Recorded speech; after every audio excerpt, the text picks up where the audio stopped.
we all need to acknowledge that Mickey 17 is the best movie that I've seen in 2025 so far. Because we really got 18 Robert Pattinsons and 19 Steven Yeun's in the same day. This shit means something to me. So if you couldn't already tell, I just got back from watching Mickey 17, and me and you, we gotta talk about it in a spoiler-free manner, of course. Don't worry, there's not gonna be any spoilers.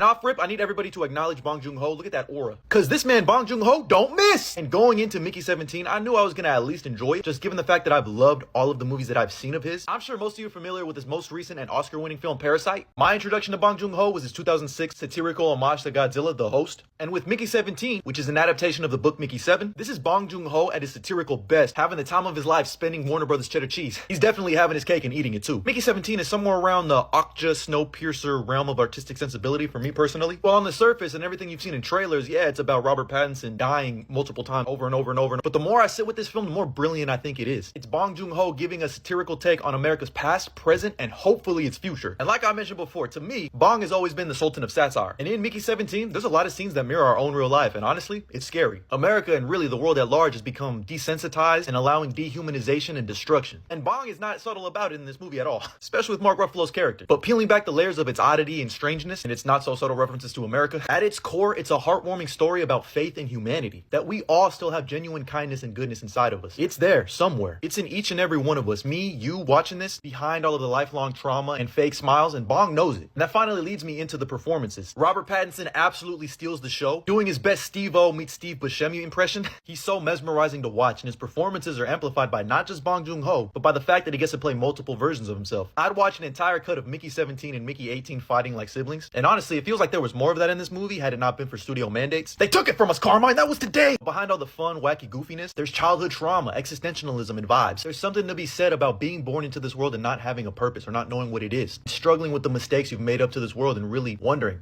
am I enough? Am I worth it? And there's so many moments of like genuine kindness in this movie that moved me emotionally. There's a particular moment between these two that had me bawling. You'll know it when you see it. But I can't think of a performance that wasn't at least good. Like Toni Collette, what she's able to do with her facial expressions should be considered illegal.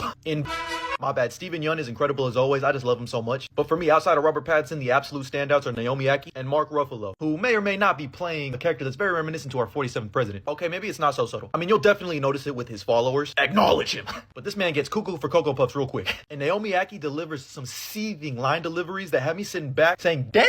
Like I was chilling with Craig and Smokey from Friday. There's also a dinner scene that I think perfectly encapsulates America that I absolutely love. Also, there's a Challengers reference in this movie. The comedy in this movie is mwah! From a technical filmmaking perspective, I love that this was shot entirely in IMAX. Fill up my entire screen. I love that shit. It just makes the sets pop, the lighting more striking. It has my eyes shooting from corner to corner like a DVD loading screen. A gorgeous film. And I say this time and time again, but CGI is used better as an enhancement, not a reliance. The aliens, my bad, the natives in this movie look real, and I want to domesticate one right now. All in all, I ended up giving Mickey 17 4.5 out of 5 stars on Letterboxd. By the way, follow me there for more in-depth reviews. And all I know is I'm going to be ripping bong hits for the rest of 2025. But I'm curious to hear your thoughts. Are you interested in watching Mickey 17? And if you've already seen it, drop a comment down below. Let me know your thoughts, and as always, like and follow for more.